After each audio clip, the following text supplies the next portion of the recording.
जय हिंद बच्चों आज का वीडियो काफ़ी इंपॉर्टेंट है। आज मैं आपको जो पीएमएसएसबी क्लास 11th के बच्चे एग्ज़ाम दे रहे हैं उनके लिए मैं भूगोल यानी कि ज्योग्राफी के पहले चैप्टर को लेकर आया हूं, जिस पे आपको मैं चैप्टर तो बताऊंगा ही, मुख्य पॉइंट्स उसके, ठीक है। नोट्स तो रहेंगे ही आपके लिए, और साथ में आपके लिए देखिए 50 के लगभग एमसीक्यू भी हैं इसी चैप्टर से। अगर आप चाहते हैं कि इसी तरह से मैं चैप्टर वाइज आपको पढ़ा दूं तो ये राघव प्रकाशन बुक है, इसके जरिए पढ़ा दूं तो मैं आपको बच्चों पढ़ा दूंगा। कमेंट सेक्शन में लेकिन बताइएगा कि सर इसी तरीके से पढ़ाना है, तो क्योंकि इसी तरीके से मैं आपको फिजिक्स, केमिस्ट्री, बायोलॉजी, मैथ्स सभी कुछ कंप्लीट कर दूंगा। तो आप जैसा चाहिए वो कमेंट सेक्शन में कमेंट कीजिएगा कौन सा सब्जेक्ट आपको पढ़ाना है और इसी तरह से पढ़ाना है, तो ये जरा सा बताइएगा बच्चों। मैं अजय कुमार, वाराणसी, उत्तर प्रदेश से आपके अपने चैनल नौ सेक्शन पे स्वागत करता हूँ। ओरिजिनल पेपर दिखाया हुआ है तो उससे आपको आइडिया लग जाएगा कि आपको चैप्टर समझ के पढ़ना कितना ज़रूरी है, और साथ ही साथ जो एमसीक्यू प्रश्न है उस चैप्टर से आधारित उसको करना कितना इंपॉर्टेंट है। तो ये बच्चों ये राघव प्रकाशन की बुक है जो कि क्लास 11th के लिए बनाई गई है, एंट्रेंस एग्जाम के लिए। तो अगर आपको चाहिए हो तो बच्चों डिस्क्रिप्शन में लिंक है, ऑनलाइन लिंक, आप उससे मंगा सकते हैं ऑनलाइन किताबों को, ठीक है। तो आइए चैप्टर को फटाफट स्टार्ट करते हैं। और बच्चों अगर स्पीड थोड़ी ज़्यादा हो तो स्पीड आप थोड़ी सी कम कर लीजिएगा यूट्यूब के उसमें सेटिंग में जाकर, ठीक है। आइए स्टार्ट करते हैं। पहला जो है संसाधन। आखिर संसाधन या रिसोर्स किसे कहते हैं? ये मानवीय आवश्यकताओं को पूरे करने वाले साधन होते हैं। तो संसाधन वो है जो हमारी आवश्यकताओं को पूरा करें। तो कॉन्सेप्ट को बच्चों यहाँ समझते चलिएगा, ठीक है। वायु या पवन अपर्दन, विंड इरोजन, वायु द्वारा मैदान या किसी ढलवा क्षेत्र से मृदा को उड़ा ले जाने की प्रक्रिया को वायु या पवन अपर्दन कहा जाता है। तो देखिए जब हवा के जरिए अगर मिट्टी उड़ जाती है, अपनी जगह से बदल जाती है, इसी को विंड इरोजन या वायु या पवन अपर्दन कहते हैं। जल अपर्दन, वैसे ही जब पानी बाढ़ आ जाए उसी तरह से बहते हुए जल के कारण जब मृदा की ऊपरी परत बढ़ जाती है तो वह जल अपर्दन कहलाता है। सिंपल कंसेप्चुअल है, लेकिन बच्चों इसी पे क्वेश्चंस भी आ रहे हैं और जनरली गलती हो जा रही है। पिछली बार जो सिलेक्शन हुआ था मात्र 35 नंबर पे सिलेक्शन हो गया था। सोचिए 100 में से 35, 100 में से 35, तो कितने कम नंबर पे सिलेक्शन हो गया था। मैंने कट ऑफ वीडियो बनाया हुआ है तो आप उसको देख सकते हैं प्लेलिस्ट में जाकर, ठीक है। और व्हाट्सएप ग्रुप पे बना हुआ है तो डिस्क्रिप्शन में लिंक है बच्चों। इसके बाद देखिए संसाधन। पर्यावरण में उपलब्ध वे सभी वस्तुएं जिनमें मानवीय आवश्यकताओं को पूर्ति की क्षमता होती है संसाधन कहलाते हैं, यानी कि रिसोर्स। संसाधन नियोजन यानी कि रिसोर्स प्लानिंग बच्चों, इससे आशय उपलब्ध संसाधनों की पहचान और मात्रा के साथ साथ उनके उचित विकास से है। भारत में स्वतंत्रता के पश्चात संसाधन नियोजन के उद्देश्य की पूर्ति के लिए पंचवर्षीय योजनाएं बनाई गई हैं। तब आपको पता है कि पंचवर्षीय योजना हटा करके क्या आ गया, नीति आयोग आ गया इस समय। संसाधनों का संरक्षण, उनका कंजर्वेशन, ये नहीं कि कोयला जमीन में हमारे पास है फटाफट हम इस्तेमाल कर ले। कई जगह बच्चों पानी की समस्या होने लगी, पानी नहीं मिलने लगा है, तो पानी ऐसे ही बर्बाद करेंगे तो भाई क्या होगा। तो उसका संरक्षण, कंजर्वेशन करना जरूरी है ना। तो विकास के क्रम में सामाजिक, आर्थिक और पर्यावरणीय संकट से बचने के लिए संसाधनों का संरक्षण, उनका विवेकपूर्ण उपयोग अत्यधिक आवश्यक है। भू संसाधन, इसमें देखिए भूमि एक सीमित एवं महत्वपूर्ण प्राकृतिक संसाधन है जिस पर मानव जीवन, वन्य जीवन, प्राकृतिक वनस्पति ये सब जमीनों पे ही रहते हैं। तो इसका भी संसाधन हमें अच्छे से करना है, उसको बचा करके रखना है। भूमि संसाधन का महत्व, तो ये बच्चों मनुष्य के जीवन के आधार पर ये सब चीज़ें आप पढ़ लीजिए। जो इम्पोर्टेंट होगा मैं खुद बताऊंगा, लेकिन समझ के चलिए। भूमि निम्नीकरण, देखिए मानवीय गतिविधियों द्वारा न केवल भूमि का निम्नीकरण हो रहा है बल्कि भूमि को नुकसान पहुंचाने के लिए प्राकृतिक शक्तियों को भी बल मिला है। तो देखिए इस समय कितना हिमाचल प्रदेश में कैसे मिट्टियां, पहाड़ ढह जा रहे हैं, मकान नुकसान हो जा रहे हैं, क्योंकि हमने जबरदस्ती वहाँ पर हाईवेज बना दिए, कुछ बना दिए, तो उसके क्या हुआ, लैंडस्लाइड्स हो रहे हैं, हजारों लोग मर भी रहे हैं। मृदा वर्गीकरण, देखिए रासायनिक और भौतिक गुणों के आधार पर, ये ध्यान रखिएगा, रंग है, बनावट है ये और मोटाई आदि के आधार पर भारत की मृदाओं को किसमें बांटा गया, जलोढ़ मृदा, काली मृदा, लाल पीली मृदा, लेटराइट मृदा, मरुस्थलीय मृदा, वनीय और पहाड़ी मृदा, लवणीय मृदा तथा पीट या जैविक मृदा में वर्गीकृत किया गया है। तो कई तरह की मिट्टियां, इसमें बहुत इंपॉर्टेंट सवाल आते ही आते हैं इस चैप्टर से कंफर्म। जो आज आप वीडियो देख रहे हो इससे क्वेश्चन कंफर्म आना है बच्चों, मैं 100% कंफर्म हूँ। जलोढ़ मृदा, इस मृदा का निर्माण देखिए हिमालय के 3 महत्वपूर्ण नदी तंत्र जो होते हैं, सिंधु, गंगा, ब्रह्मपुत्र द्वारा लाए गए निक्षेपों से होता है। तो जान लीजिएगा जलोढ़ मृदा या अलुवियल सॉइल इसको कहते हैं। पुरानी जो जलोढ़ मृदा होती है उसको बांगर कहते हैं, वेरी इंपॉर्टेंट। और जो नवीन जलोढ़ मृदा होती है, नई मिट्टी जो बाढ़ के साथ आती है, उसको खादर कहते हैं। तो खादर बच्चों मिट्टी बहुत उपजाऊ होती है, इसको आप जरूर नोट डाउन कर लीजिएगा। ठीक है, अभी हम देखेंगे जब प्रश्न आएंगे तो। और काली मृदा, इस मृदा को रेगुर या काली कपास मृदा भी कहा जाता है। इसका निर्माण प्रायद्वीपीय भारत के दक्कन पठार पर मुख्य रूप से होता है। तो कहाँ पाया जाता है?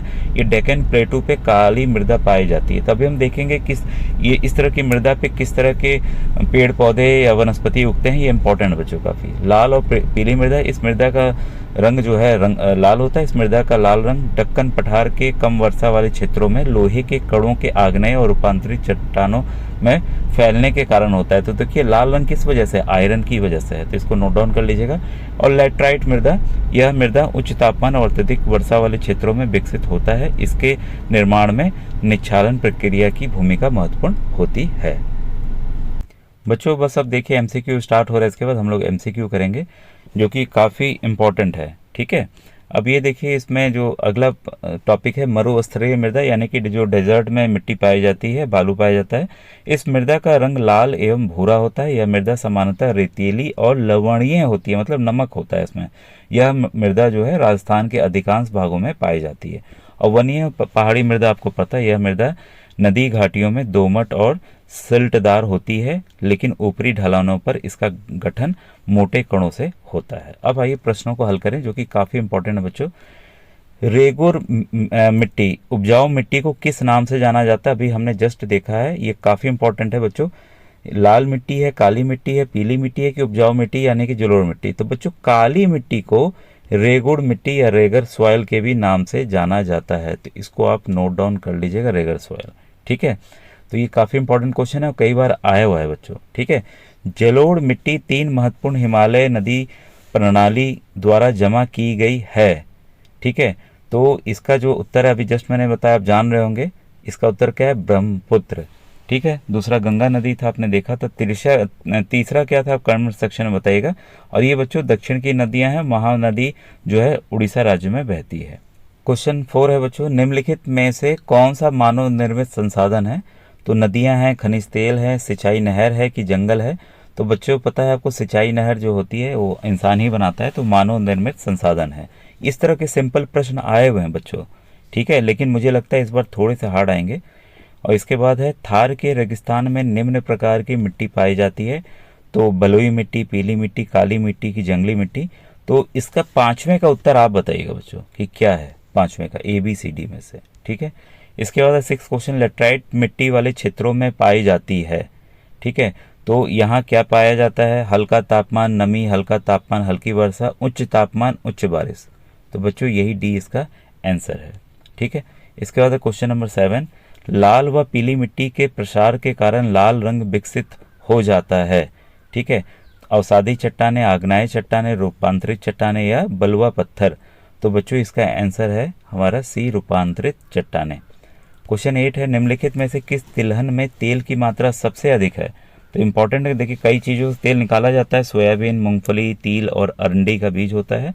ठीक है, तो इसमें बच्चों तिल से सबसे ज़्यादा मात्रा में तेल निकाला जाता है, तिल का तेल।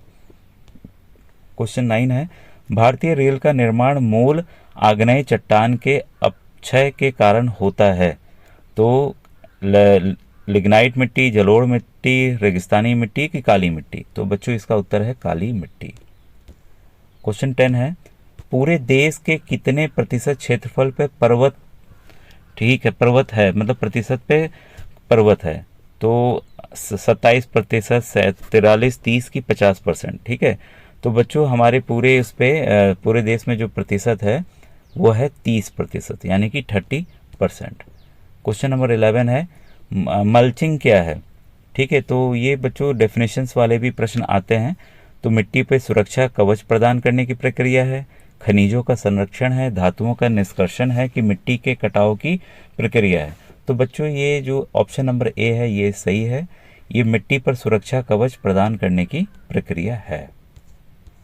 इसके बाद है क्वेश्चन नंबर 12 बच्चों, इस तरह के देखिए प्रश्न आते ही आते हैं जिसमें 3-4 ऑप्शन हमसे पूछे जाते हैं। ठीक है, तो ये क्वेश्चन प्रश्न कह रहा है आपको कि मरुस्थलीय मृदाओं की विशेषताओं के संदर्भ में नीचे दिए गए कथनों पर विचार कीजिए। अब आप मरुस्थलीय मिट्टी या कोई भी मिट्टी का अगर इस तरह से प्रश्न आ जाए, अगर उसकी सभी विशेषता को नहीं जानते रहेंगे तो आप उत्तर ये दे नहीं पाएंगे कि केवल एक सही है, कि तीन सही है, कि दो तीन सही है, कि तीनों सही हैं। तो हमें सब प्रॉपर्टी बच्चों पता होनी चाहिए, इसलिए पूरे वीडियो ध्यान से देखिएगा, नोट डाउन करते जाइएगा। ऐसे ही प्रश्न आते हैं और आएंगे बच्चों। ये मृदाएं रेतीली और लवणीय होती हैं, ये सही है। ये मृदाओं में ह्यूमस और नमी की मात्रा कम होती है, ये भी सही है भाई। रेगिस्तान है, बालुई मिट्टी है, तो नमी तो कम हो गई होगी, ह्यूमस बनेगा ही नहीं क्योंकि वो सड़ी गलेगी नहीं चीज़ें। ठीक है। इस प्रकार की मृदाओं को नीचे की परतों में चूने के कंकड़ की सतह पाई जाती है, तो ये भी बच्चों सही है। तो इसलिए यहाँ पर देखिए ऑप्शन नंबर डी जो है 12 का सही है। तो मुझे लग रहा है कि आपको अगर वीडियो अच्छे लग रहे हैं तो ज़रूर बताइएगा। हाँ सर, इसी तरह के वीडियोज़ और बना दीजिए, तो हर एक चैप्टर का मैं वीडियो ज़रूर बना दूंगा। इसके बाद है क्वेश्चन 13, भारत के कुल क्षेत्रफल में कितना क्षेत्र काली मिट्टी से ढका है? तो देखिए काली मिट्टी यानी कि ब्लैक सॉइल से ढका हुआ है। 43%, 29%, 15% की 35%। तो बच्चों 15% भाग जो है ब्लैक सॉइल है, काली मिट्टी है। ठीक है। क्वेश्चन नंबर 14 है आपके सामने, जलोढ़ मिट्टी किसकी वृद्धि के लिए आदर्श होती है? ठीक है। गन्ना, कपास, चावल की चाय। तो बच्चों जो जलोढ़ मिट्टी होती है, आपको पता है गन्ना कहाँ कहाँ उगता है, उत्तर प्रदेश में बहुत ज़्यादा गन्ना उगता है, तो अलुवियल सॉइल चाहिए होती है। तो इसमें बच्चों ये गन्ना जो है वृद्धि के लिए काफ़ी आदर्श है गन्ने के लिए। क्वेश्चन नंबर 15 है, पंजाब में किस प्रकार की मिट्टी बड़े पैमाने पर पाई जाती है? काली मिट्टी, लाल मिट्टी, जलोढ़ मिट्टी या लेटराइट मिट्टी? ठीक है। तो पंजाब में बच्चों जलोढ़ मिट्टी बहुत पाई जाती है क्योंकि नदी तंत्र वहीं से, ध्यान रखिएगा जहाँ नदी तंत्र अच्छा है, नहर तंत्र अच्छा है, वहाँ पर जलोढ़ मिट्टी ही ज़्यादा पाई जाती है। ठीक है। इसके बाद है मृदा निर्माण नियंत्रित होता है। ठीक है। तो ये नियंत्रित क्या मूल चट्टान की प्रकृति, स्थान की स्थलाकृति, स्थान की जलवायु या उपयुक्त सभी? तो बच्चों मृदा निर्माण नियंत्रित ये तीनों से होता है, ABC, इसलिए इसका क्या आ गया? उपयुक्त सभी। तो आंसर नंबर डी इसका ऑप्शन सही है। ठीक है। ये काफ़ी इंपॉर्टेंट बच्चों, रियो डी जेनेरियो वाला। रियो डी जेनेरियो पृथ्वी सम्मेलन 1992 में किन समस्याओं का हल ढूंढने का प्रयास किया गया? वेरी इंपॉर्टेंट बच्चों, और इसके तथ्य आपको पता होना चाहिए। तो पहला देखिए जो समस्या का था, पर्यावरण समस्या। आज की डेट में अगर लोग परेशान है कि नहीं पर्यावरण का नुकसान हो रहा है, देखिए जो एयर कंडीशनर में गैस इस्तेमाल होती है कार्बन टेट्राक्लोराइड, उसका इस्तेमाल ख़त्म कर दिया गया। भारत ने तो ख़त्म कर दिया, अन्य देश भी ख़त्म कर रहे हैं, तो इसी वजह से सब चीज़ें हैं। CO2 का कोयले से मतलब प्रयास किया जा रहा, अल्टरनेटिव इस समय आप देख रहे होंगे ई रिक्शा सब आ रही हैं, सब चीज़ें इसी के कारण हो रही हैं कि ये पर्यावरण जो समस्याएं हैं, ग्लोबल वार्मिंग हो रही है, उसको कम किया जा सके। ठीक है। तो आप पहला पॉइंट समझ गए होंगे। दूसरा है सामाजिक आर्थिक विकास की समस्या, तो इसका भी प्रयास किया गया। ठीक है। तो थर्ड जो है ये वन्य जीवों की तस्करी की समस्या, ये किसी और सम्मेलन में बच्चों हुआ था। ठीक है। तो इसका ऑप्शन जो है बी सही है। तो इसलिए देखिए अगर हम सभी पॉइंट्स को नहीं समझे रहेंगे तो नहीं हो पाएगा। क्वेश्चन नंबर 18 है, निम्नलिखित में से कौन सी भारत में मिट्टी की सबसे व्यापक और सबसे अधिक उत्पादक श्रेणी है? तो प्रश्नों को समझना है फिर उत्तर देना बच्चों। जंगली मिट्टी, लेटराइट मिट्टी, जलोढ़ मिट्टी या शुष्क मिट्टी? तो बच्चों ये है हमारी जलोढ़ मिट्टी। ठीक है। क्लियर है, यानी कि अलुवियल। और इसमें बच्चों देखिए संसाधन के प्रकार हैं और उदाहरण हैं। ठीक है। ये वेरी इंपॉर्टेंट क्वेश्चन है, इसको आपको समझना पड़ेगा बच्चों। ठीक है। संभावित संसाधन मतलब उसको उपयोग किया जा सकता है, अभी हम उपयोग नहीं कर पा रहे हैं। ठीक है। तो इसका बेस्ट एग्जाम्पल बच्चों ए का जो है वो दूसरा है। केरल में मोनाजाइट रेत में जो पाया जा रहा है, तो मोनाजाइट थोरियम की तरह एक रेडियो एक्टिव सब्सटेंस है। ठीक है। तो इस वहाँ रेत में बहुत ज़्यादा है, लेकिन हम इसको वहाँ से एक्सट्रैक्ट नहीं कर पा रहे हैं, उसको निकाल नहीं पा रहे हैं, उसकी विधि अभी खोजी जा रही है बच्चों। मोनाजाइट बहुत ज़्यादा मात्रा में है। ठीक है। तो ये संभावित संसाधन के रूप में, तो वेरी इंपॉर्टेंट क्वेश्चन है। और बी है विकसित, तो विकसित में आ जाएगा मुंबई में पेट्रोलियम उच्च, तो यहाँ से तेल ऑलरेडी निकाला जा रहा है। भंडार बच्चों कृषि के लिए वायुमंडलीय नाइट्रोजन एक भंडार के रूप में जिसे हमें इस्तेमाल कर रहे हैं, पेड़ पौधे अपना राइजोबियम जितने होते हैं बैक्टीरिया फिक्स करते हैं नाइट्रोजन को। और संरक्षित में आपका पन बिजली के प्रयोजन के लिए गंगा नदी का पानी। ठीक है। कोई नेक्स्ट क्वेश्चन है, निम्नलिखित कथनों पर विचार करें। तो इसमें हमें बताना है कि कौन सा कथन सत्य है। तो पहला ऑप्शन देखें, बहता जल मृतिकता युक्त मृदाओं को काटते हुए गहरी वाहिकाएं बनाता है जिसे और नालिकाएं कहते हैं। ये एकदम सही है और वेरी इंपॉर्टेंट डेफिनेशन बच्चों। जब ऊपरी मृदा घुलकर जल के साथ बह जाती है तो इसे चादर अपर्दन यानी कि सीट इरोजन कहते हैं। तो ये भी सही है बच्चों, ठीक है। तो 21 का आपका इसलिए ऑप्शन नंबर सी सही है। तो उत्तर पूर्व में कौन सी मिट्टी सबसे ज़्यादा पाई जाती है? वो बच्चों पाई जाती है लाल और पीली मिट्टी। तो इसको आप अलग से नोट कर लीजिएगा। लेटराइट मृदा के संबंध में कौन सा कथन असत्य है? तो ध्यान दीजिएगा, असत्य है मतलब एक इसमें से हमें छांटना है जो कि गलत है। तो पहला देखें, ये मृदा उच्च तापमान और अत्यधिक वर्षा वाले क्षेत्रों में विकसित होती है, ये सही है। इस मृदा में ह्यूमस की अत्यधिक मात्रा पाई जाती है, ये संशय थोड़ा सा भी रोक के चलें। इस प्रकार की मृदा में अत्यधिक मात्रा में खाद और रासायनिक उर्वरक डालकर की खेती की जाती है। तो ये देखिए बच्चों, इसमें ह्यूमस कम पाया जाता है इसलिए खाद और ये सब चीज़ें डाली जाती हैं। तो ऑप्शन सी सही है। लाल लेटराइट मृदाएं काजू की फसल के लिए अत्यधिक उपयुक्त है, ये एकदम सही है। काजू इसलिए देखिए कर्नाटक राज्य में बहुत ज़्यादा उगता है बच्चों, केरल में भी। तो यहाँ पर इसलिए देखिए बी थोड़ा संशय लग रहा था लेकिन कंफर्म हो गया कि बी ही इसका उत्तर है, ठीक है। इसके बाद है 25 क्वेश्चन, जो भारत की सबसे युवा भूमि है। तो भारत की भाई सबसे युवा भूमि मतलब जो अभी बन के तैयार हुई है वो है आपके हिमालय पर्वत, ठीक है। और बाकी चीज़ें पहले से बनी हुई थी।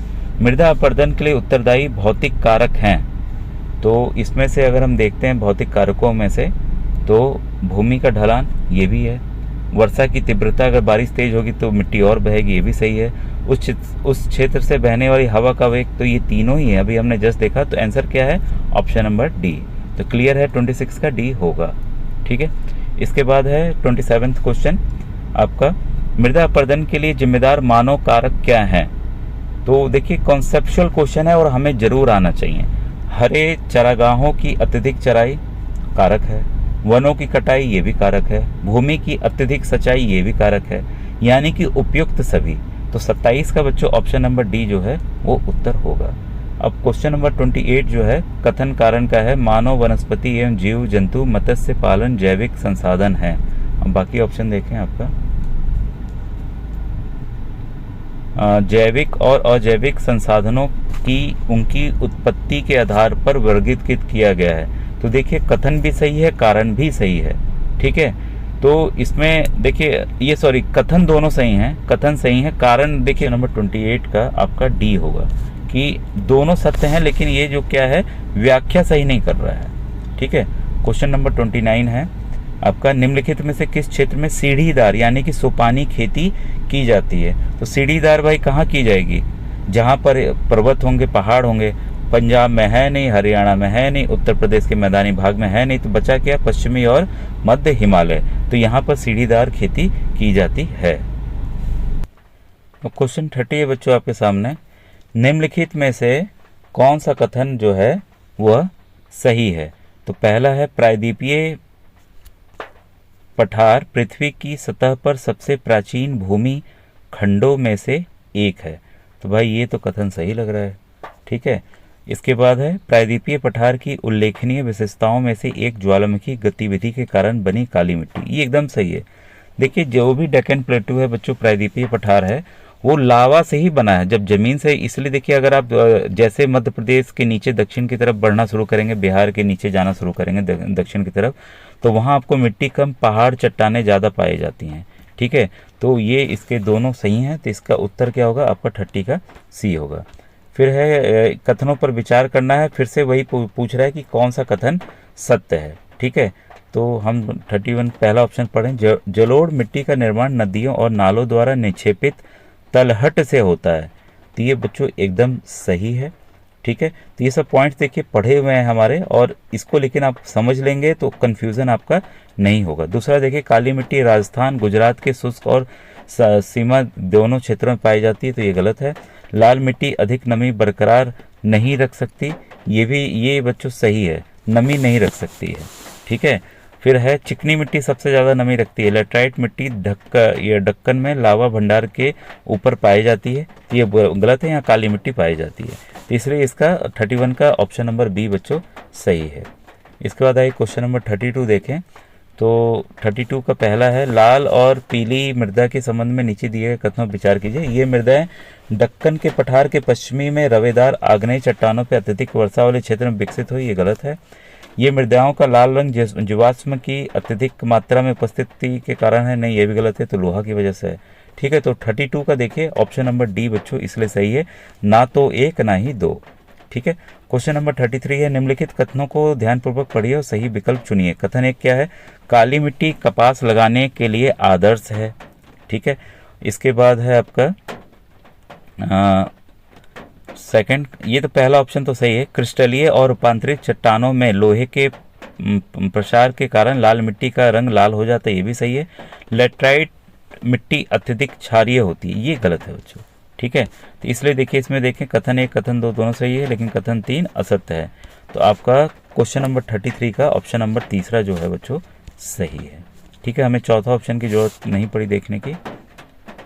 इसके बाद है क्वेश्चन नंबर 34, मनुष्य वनस्पति जात एवं प्राणी जात किस प्रकार के संसाधन हैं? तो बच्चों क्वेश्चन इसमें है जैव संसाधन है, क्या है? जैव संसाधन। इसके बाद है क्वेश्चन 35, ये भी कथन कारण वाला है, तो इसमें हम देखते हैं पहला है भारी वर्षा के कारण पूर्वोत्तर राज्यों की जनसंख्या घनत्व कम है, ये गलत है। फिर है आपका समतल सतह वाली उपजाऊ मिट्टी और प्रचुर वर्षा के कारण केरल में जनसंख्या का घनत्व अधिक है, तो बच्चों ये भी गलत है। एक मिनट, ये कथन बच्चों सही है, ये वाला कथन सही लग रहा है। ठीक है, तो पहला असत्य है और दूसरा सत्य है। ठीक है, इसको सही कर लीजिएगा। और क्वेश्चन नंबर 36 है आपका समोच्च जुताई ढलानों से नीचे पाली के प्रवाह को धीमा कर सकती है। यहाँ पानी के पानी है बच्चों, ये पाली गलती से हो गया फ्रेंड। समोच्च जुताई मिट्टी के कटाव को रोकने के लिए एक तकनीक है, तो ये भी सही है और इसकी सही व्याख्या भी कर रहा है, तो इसका क्या होगा ऑप्शन नंबर ए। निम्नलिखित में से कौन सा भारत की मिट्टी का इनके औसत क्षेत्रफल के अनुसार सही अवरोही क्रम है? तो ये वेरी इंपॉर्टेंट क्वेश्चन बच्चों, इसको आप जरूर नोट डाउन करिएगा, क्योंकि यहाँ पर मात्रा का दिया हुआ है कि कौन कितनी मात्रा में है, सबसे ज़्यादा कौन है, इसके बाद कौन है। तो इसमें अगर हम ऑप्शन देखते हैं तो आपका जलोढ़ मिट्टी बच्चों, हम लोग पहले भी देखें जलोढ़ मिट्टी जो है सबसे ज़्यादा मात्रा में पाई जाती है। इसके बाद लाल मिट्टी है, इसके बाद लैटराइट है, इसके बाद काली, आखिरी में काली है, तो इसलिए ऑप्शन नंबर ए बच्चों सही है। तो ये बहुत ही इंपॉर्टेंट क्वेश्चन था, तो आपने इसको कर लिया होगा। ठीक है, क्वेश्चन नंबर 41। ठीक है, क्वेश्चन 41 आपका कह रहा है निम्नलिखित कथनों पर विचार कीजिए। तो इसमें से कथन कौन सा सत्य है वो हमें देखना है। ठीक है, तो इसमें पहला है खादर काली मिट्टी है, फिर काली मिट्टी में नमी की मात्रा अधिक होती है, शुष्क मिट्टी बनावट में रेतीली है, लेटराइट मिट्टी का विकास अन्य तापमान और भारी वर्षा वाले क्षेत्रों में होता है। तो इसका उत्तर आप बताइएगा बच्चों 41 का। इसके बाद है 42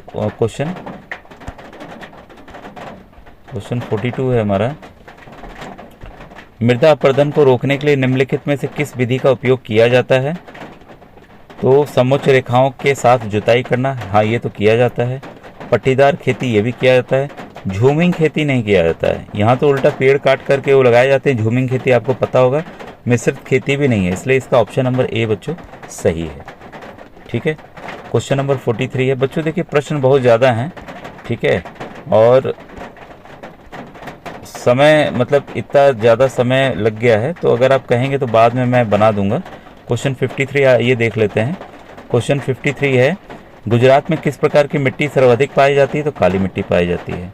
ठीक है, इसके बाद दमन से गोवा तक के तटीय मैदान को किस नाम से जाना जाता है? ये बहुत ही इंपॉर्टेंट है बच्चों। ठीक है, और इसको जाना जाता है कोंकण तटीय मैदान। ठीक है, आप मालाबार तट बताइएगा, मालाबार तट कहाँ से कहाँ तक के सीमा को माना गया है। ठीक है, इसके बाद है निम्नलिखित में से कौन हिमालय पर्वत के साथ भारतीय प्लेट सीमा का प्रकार है? तो ये बच्चों है आपका 55 का महाद्वीपीय अभिसरण। आपको पता होना चाहिए हिमालय पर्वत का निर्माण कैसे हुआ। मान लीजिए ये यूरेशिया वाला पार्ट था, एक पेंजी आके इससे टकराया, ये बहुत पहले की बात है, टकराए, ये अभी भी इधर से धक्का दे रहा है, इसलिए हिमालय की ऊंचाई अभी भी बढ़ रही है बच्चे। आज का वीडियो था, ये क्वेश्चन नंबर 56 का उत्तर मैं आप पे छोड़ता हूँ। इसको कमेंट सेक्शन में बताइएगा कि इसका क्या उत्तर होगा। थैंक यू बच्चों, थैंक यू वेरी मच।